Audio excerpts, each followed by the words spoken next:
guys, what's up? It's Cheyenne here, and in today's video I'm going to be killing two birds with one video. I'm going to show you guys how to put on a harness, and I'm also going to show you guys how to jog a horse.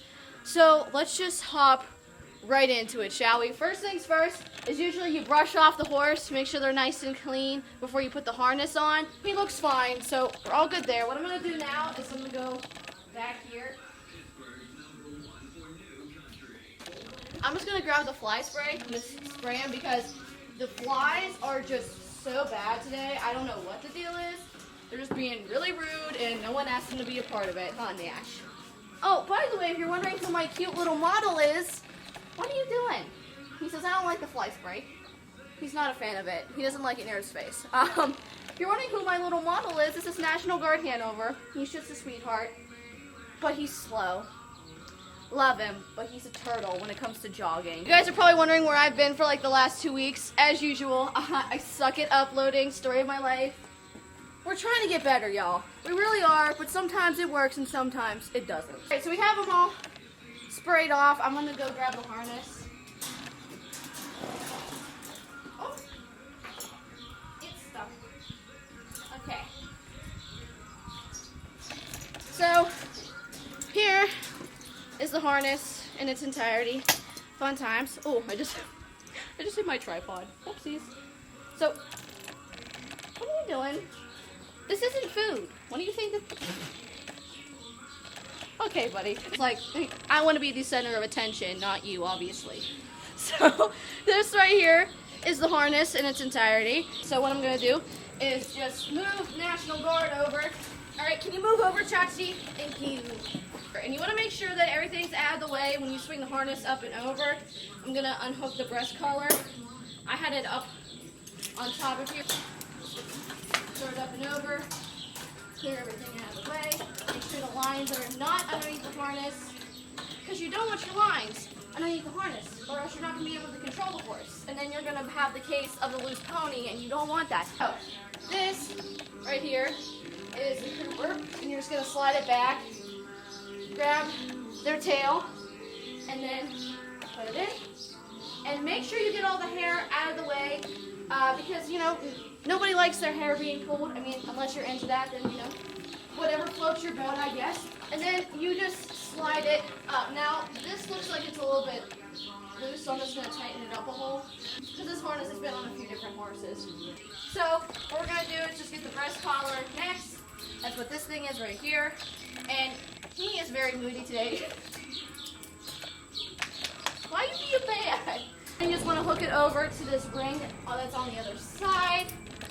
You either want to hook the breast collar on the ring that's on the quick hitch or the ring that's above the quick hitch. I'm just going to hook it onto the ring that's above the quick hitch, because like that's how it is on the other side. And you want to make sure that if you do one thing to the one side, you better do it to the other side so that it's even. So then what we're going to do, we got our girth right here. Make sure you slide it up. So like right, not really like directly behind their shoulder, just like just a little bit behind their shoulder. This is where my mom, my dad, and I all get into this debate. Dad believes that you have to make it so tight that it's like a corset on these horses, right? The girth, right? But my mom and I don't believe you need to make it that tight, you know? Because these horses have to breathe at some point, right? That's important. Breathing is important. It's good for the horse's soul. So there's two parts to a girth, right? The first part's like actually like, you know, to tighten up the girth and make it so it doesn't move. Then we have the second part here that's made so that you can put the trotting hobbles there. So now we're going to take the second part of the breast collar and just hook it underneath to the ring. I just added another snap here on the bottom just because I'm lazy and I didn't feel like fixing the breast collar. Now that we have put the harness completely on, we're not going to put any pacing hobbles or trotting hobbles on him. I mean, he's a trotter, so usually you would put trotting hobbles on him, obviously. And he doesn't need any boots because he doesn't hit himself when he jogs. And what I'm going to do next is just put his bridle on. Usually most people will put a race halter on the horse when they jog, but because I'm just jogging at home, I just usually just leave the regular halter on. A race halter is just like a normal halter, except it's just a little bit thinner. As you can see, Nashi is very bored by what I'm talking about because he's like, I already know this. He's like, just put the bridle on me.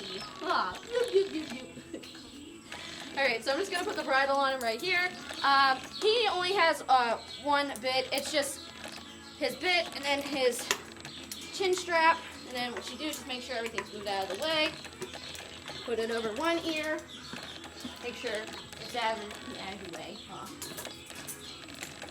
And then just put it on the other ear, and then you're all good. So you see the bit right here? You don't want this.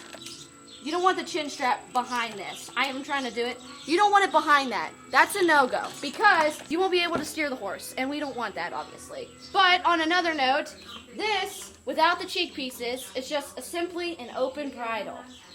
An open bridle means that it's open, so the horse can see everything.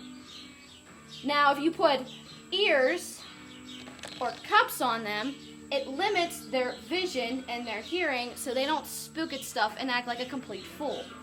Now, usually National Guard's pretty good, but I just put cheek pieces on him because he likes to spook at stuff he's seen 45,000 times down at the bottom of the track. Because why? Because it's National Guard, and he just has that kind of special personality that we just all love and enjoy. All right, so now what we're gonna do is we're gonna move on to the lines. You know, the thing that actually helps you steer the horse. We're just gonna slide it up and hook it on. That took 5 seconds. So typically they look like this, and all you do is just put it through the bit and then put it through the buckle. There's only one hole, so it's not like hard to figure out where do I need to put it. It's like right there. It's easy, simple, and then just go like that. But I'm just gonna put it back the way I had it because it's much easier just to snap it on than to do whatever I just did. So you just gotta repeat the same thing on the other side. So once you have your lines hooked, you wanna make sure that they're even and not twisted or anything like that. So this is the overcheck. Usually you don't have it. Usually you only have one snap on it, but because we're jogging, we usually just add another snap, just so we don't have to constantly be adjusting the overcheck. Because you know, sometimes we're lazy and we just don't feel like doing that because that requires work. And who wants to do extra work when you don't have to? There's this little metal piece back here. You just hook it onto that. It's just made so you can keep their head up, but we're not ready to go out yet, so you're all good there. So what I'm going to do now is I'm going to hook up the jog cart, hook the overcheck, take the cross ties down, walk the horse out, and get ready to jog.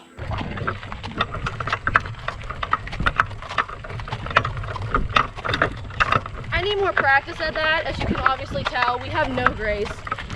I have to like my hand's actually there, right? Okay, we're good now. Alright, so right now we are walking down to the bottom track. I got my lines, and he's taking his good old time, which I'm totally fine with that at this point, because it's just National Guard. So the game plan is we're only going to go like 7-8 laps, because he's in the race tomorrow. Matt Kaylee's driving, which is pretty awesome, not gonna lie. But yeah, so when it comes to jogging, it's pretty simple. When you turn their head left, they turn left.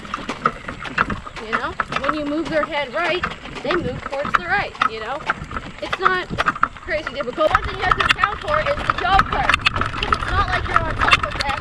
You're on the back, you're on the back side of them. So you have to make the room for it, or else you'll cut yourself off. I don't want the horse to have a bad experience in the cart. Once they have a bad experience, it practically ruins them. So this is a half-mile track that has hills in it. One thing that's also very important to look at is their ears. Their ears tell you everything. Right now he's giving me the moment like, I'm going to spook at this tree I've seen 40,000 times. Making money like a mint. Laying in my ice like shrimp. Mint condition that I'm in. Coming with the freshness. Yeah, I got that brand new shit. I bought it so I don't pay rent. All my boys are pussy whip. Coming with the freshness. Yeah. Light green, squeaky clean, so he buy me nice things. I fiend, bigger bling, only register ka-ching. Too high, too fly, when they look up at the sky. It's a bird, it's a plane, superwoman, say my name. So once you get done jogging, you come into the barn, you unhook the overcheck, you unhook the jog cart, then you just start taking off their equipment. Now, typically you would take everything off from the left side. And for me, when I take equipment off and I wash it and put it away, I usually have a place for everything that the horse needs.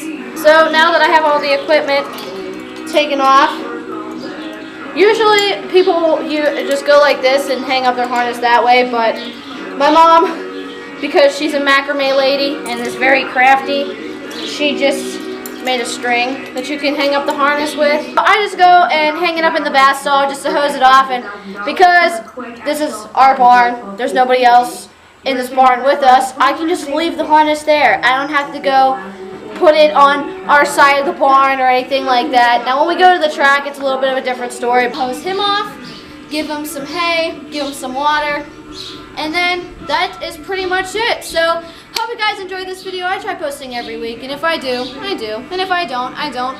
Make sure you guys follow me on my social media so you always updated with me in my life. And also subscribe to this YouTube channel for more weekly content. As always, I'll see you guys in my next video. Bye!